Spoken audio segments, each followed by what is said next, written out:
Folks, for the last year or so, you have heard me talk about I think we are in for something akin to the early 80s in the S&L crisis. This is not, I repeat, not a repeat of the global financial crisis. And what we're going to have today is we're going to have somebody that actually cut his bones or got his bones in the 80s. We have Tom McKay, Flip Anything USA. We're going to talk about buying and selling real estate in the 80s, which is something I have zero experience in. How you doing, Tom? Thank you for being here. Hey, very good, Michael. Thanks for having me. Yeah, thank you. So do us a favor, kind of tell us when you began, tell us what was going on in the 80s, because obviously a lot of the YouTube viewership skews younger and probably we're not even born, let alone buying real estate. So tell us about what was happening in the US economy in the 80s and what was going on in the real estate market, the S&L crisis, all of that. What do you remember from the 80s? Sure, I remember it really well. I mean, first of all, I was, the first property I bought, I was 19 years old, and that was in 1981. Oh, wow. And, Okay. and so I got involved. What happened was I dropped out of high school. I got to think about this for a second. I Mm. dropped out of high school in about 1980, about 1979. I dropped out of high school. Okay. And so I was 17, and then I went to work for a cabinet shop. And my boss, time started getting really tough back then too. We had gas shortage kind of thing going. You could get gas if you had odd number plates. You could Yeah, get every gas other on day, odd right? Yeah. days. Yeah, a lot of Yeah. people don't know that story. It kind of dates you a Yeah. little bit, but that's how it was. Sure. And so my boss went under, and I was sharing a duplex with a buddy of mine and had a single car garage. So I jumped in there and I started building cabinets. And then I quickly outgrew a tiny little, cabinet, a garage. So I looked for another place to start up. Mhm. But I didn't have any credit. I was young. I wasn't connected. Don't come from a family of money. And but I graduated to a little bit bigger space. And then, I was determined to make it in business. And it's very difficult to start a company with no connections or money. And so I was surviving though. And then, but things got a little bit tighter, and I couldn't afford to keep a home and keep my business. So I moved into the shop that I Oh, rented. wow.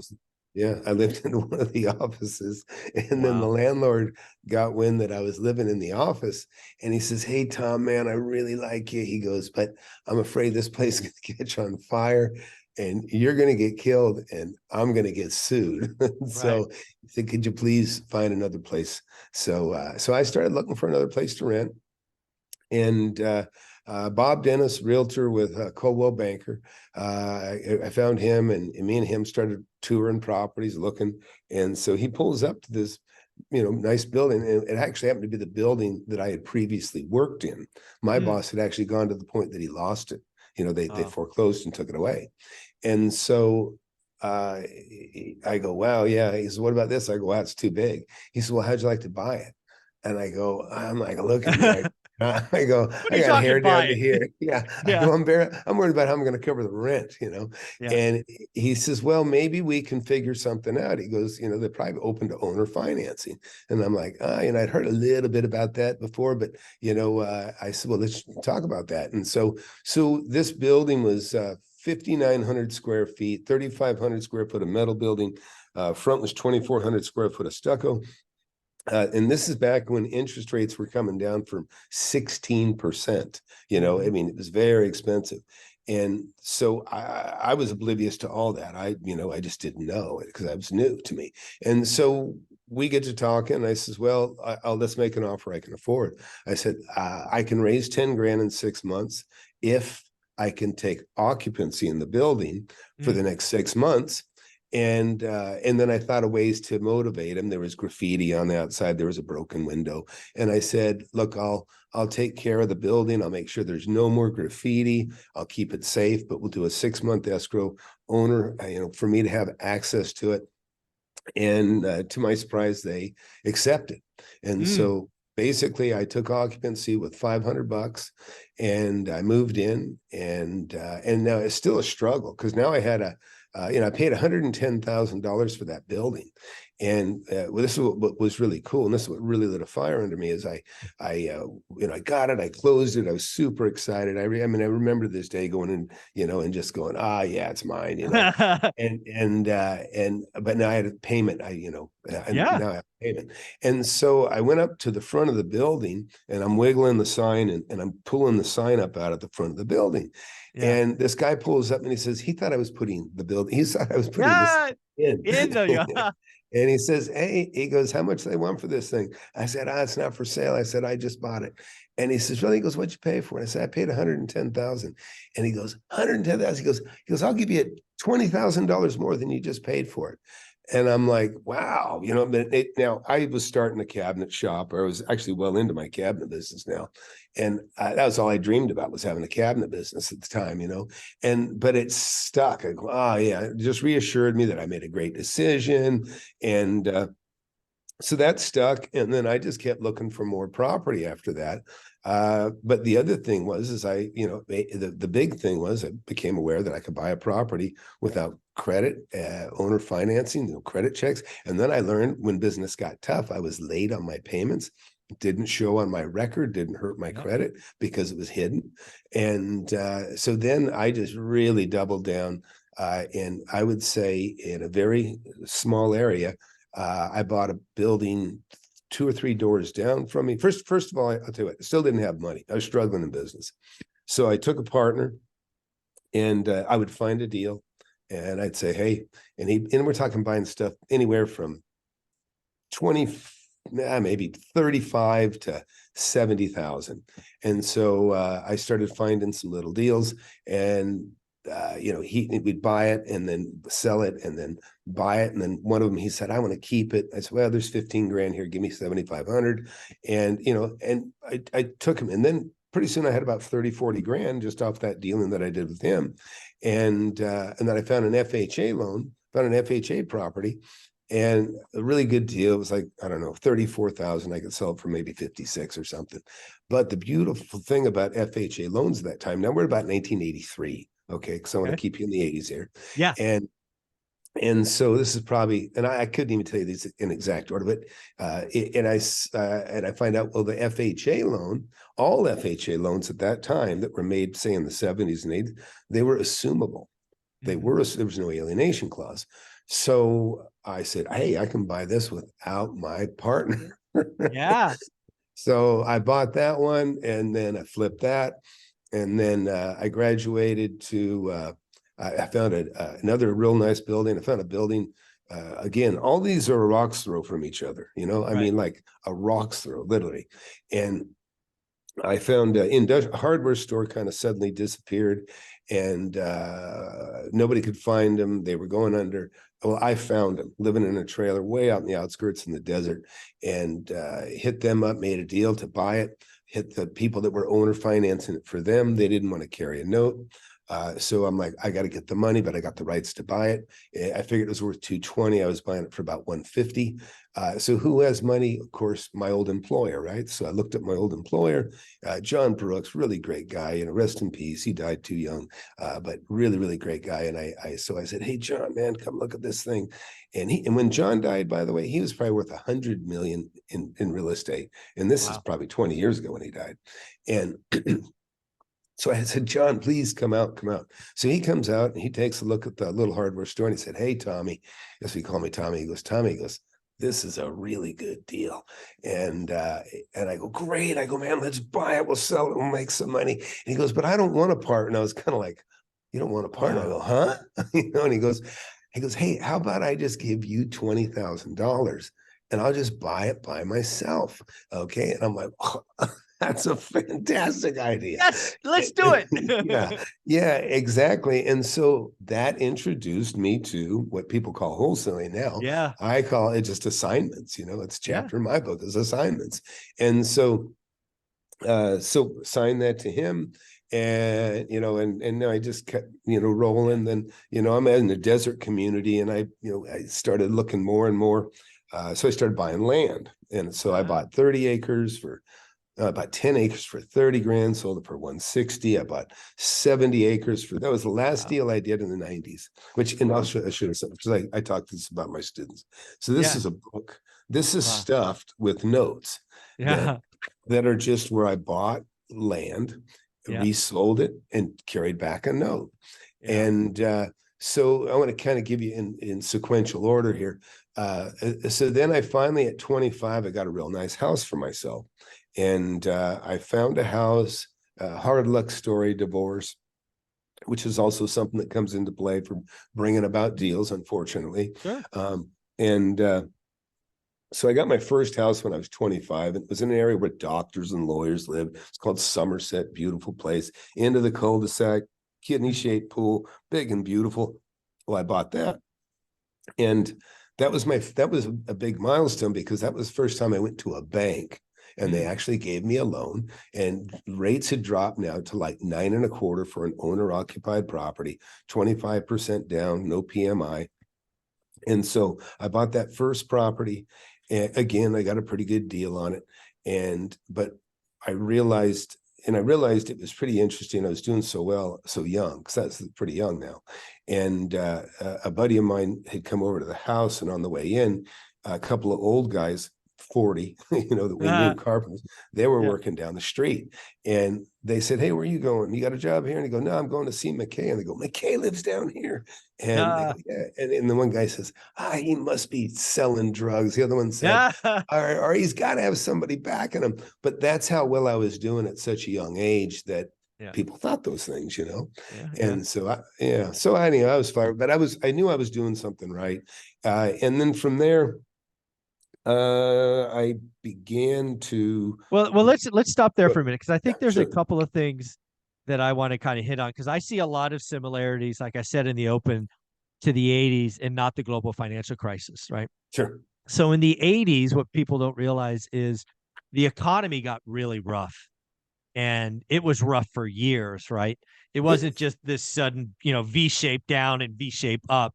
It was down, it was rough, it was gas lines, it was high unemployment, it was, it was rough for years. I remember I was young in the 80s, but I remember the gas lines. It's like, no, Michael, we can't go there because we have an odd number. We have to Yeah, go you were tomorrow. And little. You were in the back yeah, seat then, I was in the right? back seat. Yeah, I wasn't yeah, driving, right? I right. wasn't driving. Yeah, And but I remember like, why can't we get gas? yeah. It's just all crazy stories. But the economy was rough.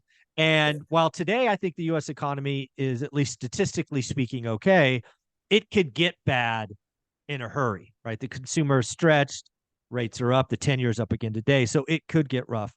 What I took second is, in your story, and it's a lot like today, is kind of office and industrial got whacked first, right? Which meant layoffs, and people had to downsize, and people lost businesses.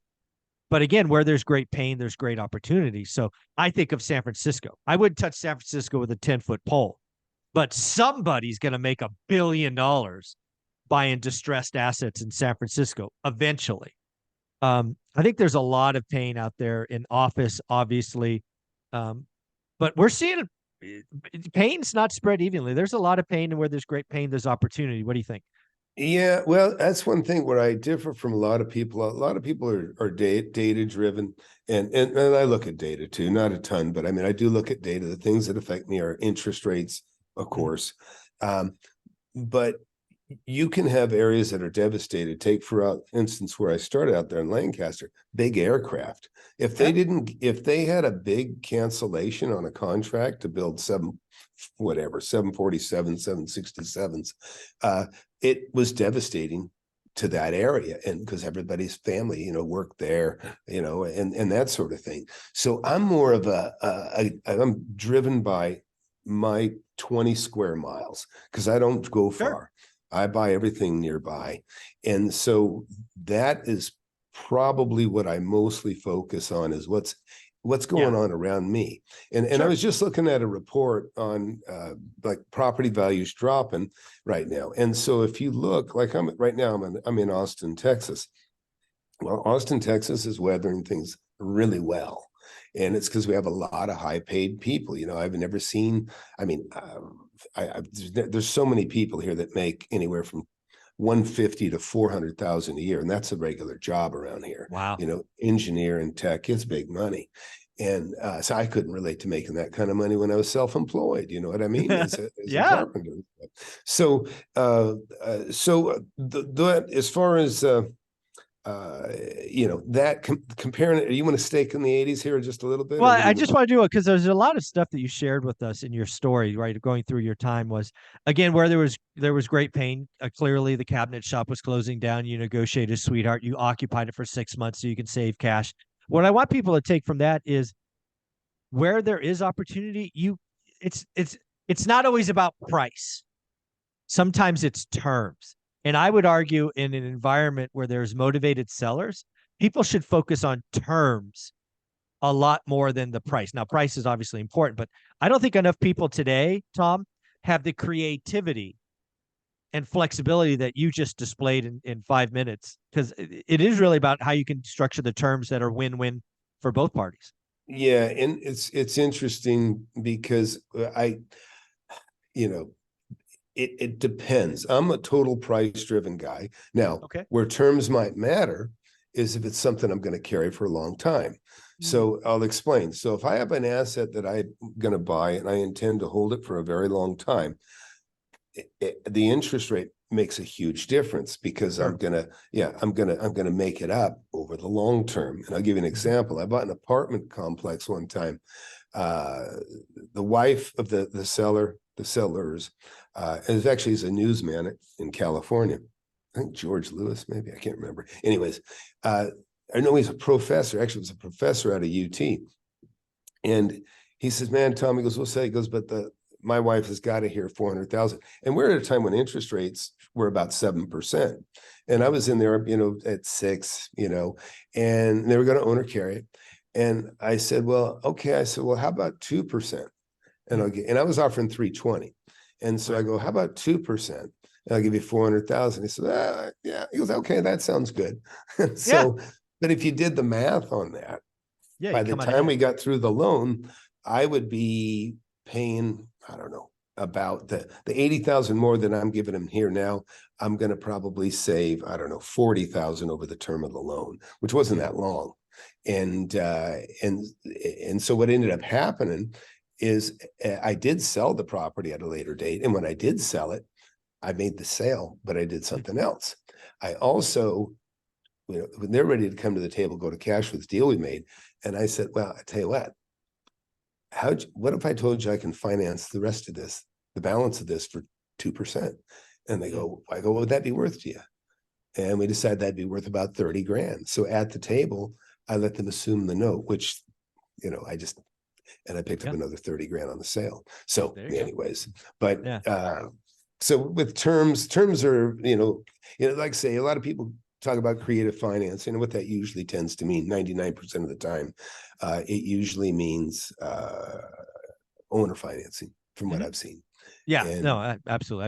I've done millions of dollars in owner financing. I'm certainly more the buy and hold guy. Obviously, one rental at a time is very much buy and hold. So I'm structuring deals that when I do a transaction, my intention is to keep it forever. Um, which obviously I may sell, for lots of other reasons, but that's my sure. intention. Hence, interest rates matter. I want to go back to land. Something else you brought up in your story after the buildings Mhm. is land. I've never purchased raw land other than a city lot one time, which I flipped quickly. But land's never been a thing for me. So what is it about land that's exciting? Is it because you can buy it? I don't know. Tell me about buying land. I've never done it. Yeah, okay, so I'll just take it back to the 80s because that's where I Yeah. found land. Is with land, okay, so I'm like 25, 26, and I decided I'm going to start building. I have a general building contractor's license and a C6 millwork license. So I start buying some lots at an area around a little lake called Lake Elizabeth, maybe 15, 20 minutes away from home. And I'm buying these lots up, and I realize, hey, I can make some deals, and I do what I do to make deals. So I'm buying lots on average for $10,000 a lot. Hmm. And pretty soon I, maybe about almost 20. Then I took a partner. Then I almost had 60 between Oh, us, wow. and then I started building homes. And I would build a home. Back then it was easier to get it done, but on a 1,700 square foot home, I could make about $70,000, which is a lot on a $170,000 sale. It was Yeah. but really I was making 50. It's because I was buying the lot right. I was buying the lot for 20 under market. And so, I built one house and I made, whatever, 70 grand. And I got another one going. And then, but I'd accumulated so many lots. I go, I'm never going to build all these houses. So I put the properties back on the market, and not all, but a lot of them. And I sold 3 lots in 1 month and I made 60 grand. And I probably didn't have 2 or 3 hours time in it. So I thought, you know what? Do I want to make 60 grand in 6 hours or do I want to make 60 grand or 70 grand in 6 months? Right. And so that was a big one. This is individual lots, buildable lots, like any community. And so I started flipping those. And like say, when I reference this book here, I'd buy a lot for 10 grand. I might put 2 grand and they'd carry 8. And then when I'd sell it for 10 grand, clear out the note. I'd take a note for 20, have 200 a month coming in. Yeah.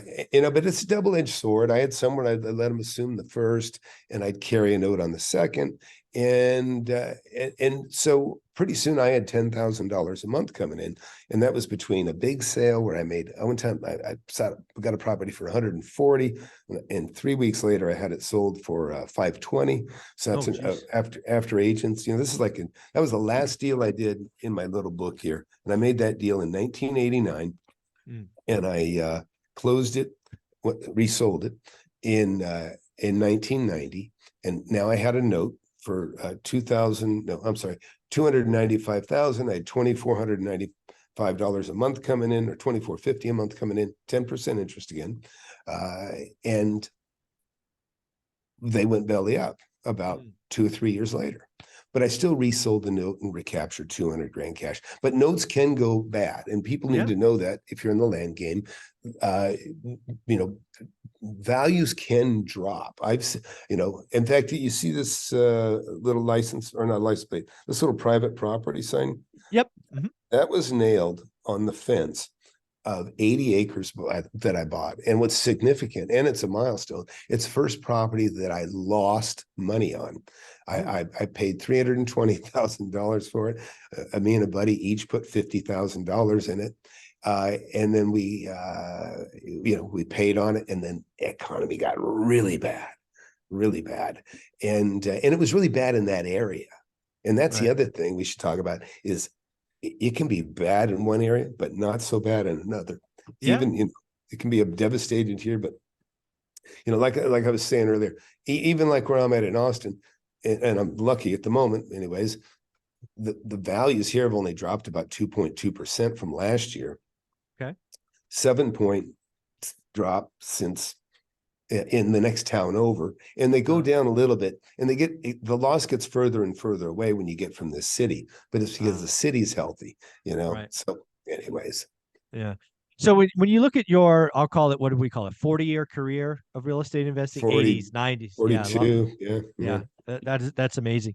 What are some kind of life lessons? It sounds like buying right is a skill you have to learn. Sounds like, knowing what I call a buy box, your little small area, is important. Driving around, looking for those deals, looking for those opportunities. What are some kind of Tom McKay, I don't know, rules to live by, or investing rules, or what do you think? We got a handful of Tom-isms that people have called them. I like it. Tom-isms. Okay. Yeah. And basically these are just lessons I've learned over the years. And so one is, you can't get hurt taking a profit. And, I have a mantra, if anybody has ever been a meditator, they give you a mantra, a sound or something to say. I have a walking mantra. Okay. And it's called easy to do, hard to undo. Okay. Ooh. Because you get yourself into something. It's a tough, it can be horrible, Yeah. I like that. Easy to do, hard to undo. Easy to do, hard to undo. And, and that's one of the things, I'm kind of tough on the fake gurus that I've seen out there, and I'm pretty, outspoken. And the reason is because a lot of people get let off a cliff. And, I was fortunate, and it sounds like you too, I learned super early about real estate, and and so I understood the things, that you got to do to make money. But back to your question, oh gosh, what else? Never get her to think about. He's what was some of the other ones? Old Hank would tell me. Uh, Hmm. yeah, Well, I mean, I'll let you think probably about that. those. Sure. There's two more things I want to talk about Yeah. with you. Is I think I've seen here recently. You're bringing your son, at least one of your sons, if not a couple of them, along the journey. How is it training or helping the next generation of Tom kind of move forward? Is he focused on flipping, or how is it taking your son under your wing, and what's that like? Yeah, well, that's great. And it's my son Ryan. I have four kids, and I wrote my book originally. It was like supposed to be a path, Yeah, basically a guidebook for them. right. And but you know what? Who does what their dad does? Not many, not Not many. many. Not And mine so, doesn't. and Mine yeah, doesn't. I know. And so my kids weren't particularly interested. They've seen real estate. They've sat in the car for hours while I'm looking at stuff. Not Yep. the best pleasant thing for them. But my boys, and I've got great boys, great girls. But one of my sons, he actually took notice of some of my students and affiliates, and seen how they have done extremely well, and that kind of got his attention a little bit, you know and so, but now he is working with me. He's only been working with me a few months, and we just bought a house. We just signed a second house we're buying. We're going to close it in about a week and a half. Bought another one, I guess it's been 6, 8 weeks ago. And that one, we're gonna probably make 100 grand on one, probably make about 50, 60 on the other. And so he's excited, Mm. and it's nice. But the other thing is for me, it's like kind of like, who's going to run the empire? I got a pretty good sized rental empire here. Mm-hmm. And so he's learning about everything. I hold a lot of commercial, industrial, offices, houses. I generally just buy to flip, to be honest. I try to buy, I'll give you tips on houses. I mean, I know you're more of a hold guy, but Mm-hmm. I'll buy houses because they're the most, right? I always say, Yeah. when you look, there's the most of them. So the Yeah, most they're most opportunity, liquid. and Absolutely. and also, yeah, most liquid too. um so with the houses, I'll accumulate those while I'm trying to find something bigger, so the opportunities aren't as often to find with commercial and industrial. So I buy up houses, while I'm looking and waiting, and Mm-hmm. then I always buy them in the same entity so that I can go to sell them. And I can, because then they can collectively, they Right. become Yeah, deferrable. sure. uh, yeah, and but to Makes do sense. that, yeah, and you've done 1031s before. So, but have you ever done a reverse 1031? I've looked into it. I almost did one, but no, I've not actually done one, but I've researched them. Yeah. Yeah, so the beauty of the reverse 1031, and it's something I love to do now, because what it is you, like, I want to get rid of, say, three houses that I got $1 million, equity in, Mm-hmm. and maybe the basis is zero. So Yeah, maybe. Yeah. I want to roll those into a commercial property, but I can't find it. Well, now I found one.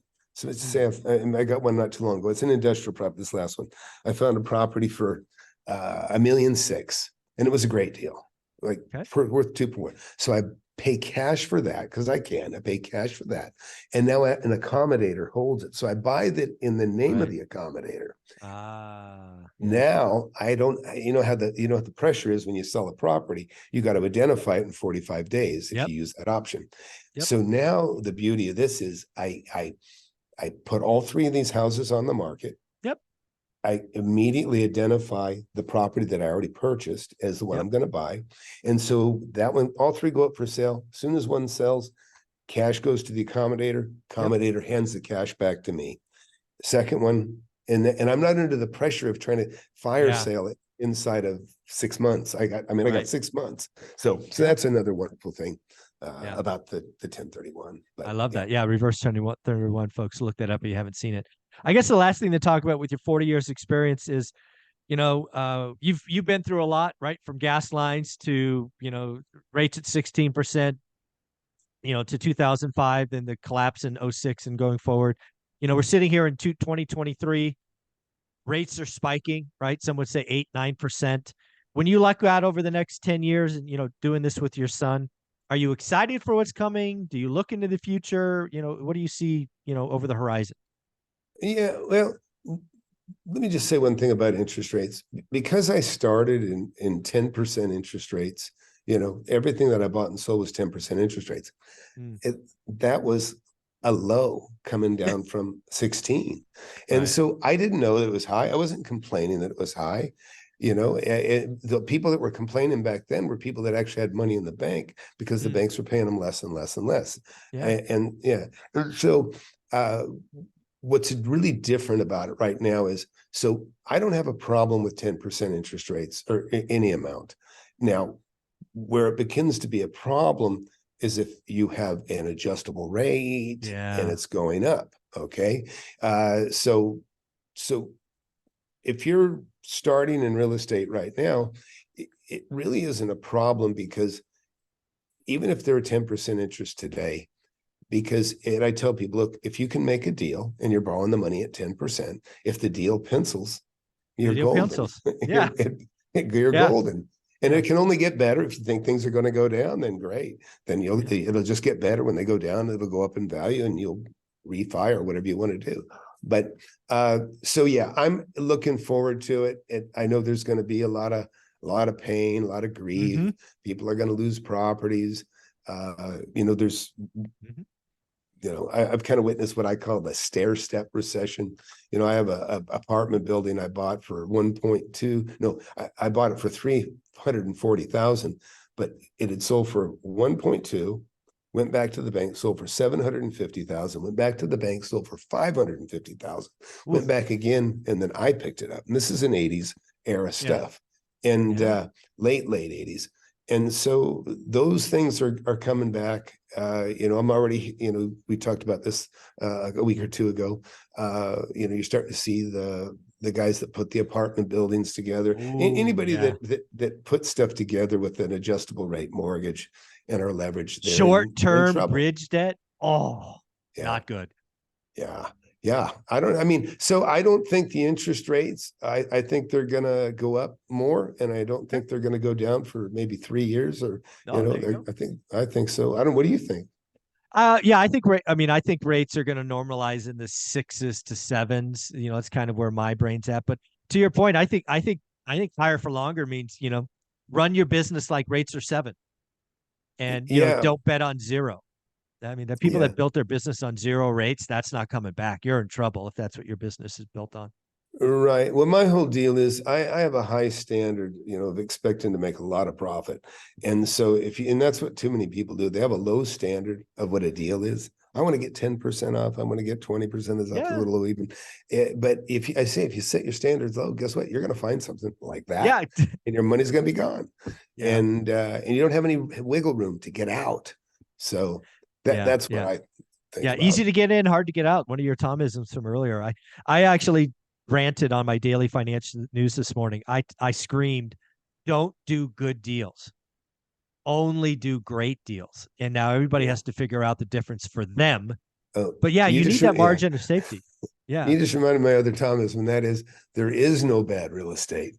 There's just Yeah. bad deals. Oh, I That's like my, that one. yeah, I like yeah, that. yeah. Yeah. Find the time, the terms, the price, all that. Tom, so much fun talking to somebody who cut their teeth in the 80s, who's now taking the next generation forward. Where can they find you? What's the book? Tell us all this, Tom, where they can Uh, find you. yeah. So my book is Wake Up and Smell the Real Estate. And basically it's, the first, how I made my first million by 27. And that was, right in the 80s. It all happened in the 80s. And then, just how I continue to buy real estate even today. But Wake Up and Smell the Real Estate. And then my channel, flipanythingusa.com. And yeah. And of course, the Awesome. same name across social medias. But There you yeah, go. thanks a lot, Mike, for having me. I appreciate it. Absolutely. And again, folks, give him a follow. I like what he's doing with his son, taking him out on the road, kind of, I call it kicking rocks, cutting his teeth. And again, anytime you can listen to somebody who actually did this in the 80s, they didn't just read a book, I think is worth following. So, Tom, thank you so much. Keep doing what you're doing, man. Yeah. Yep. Thanks, Michael. Yeah.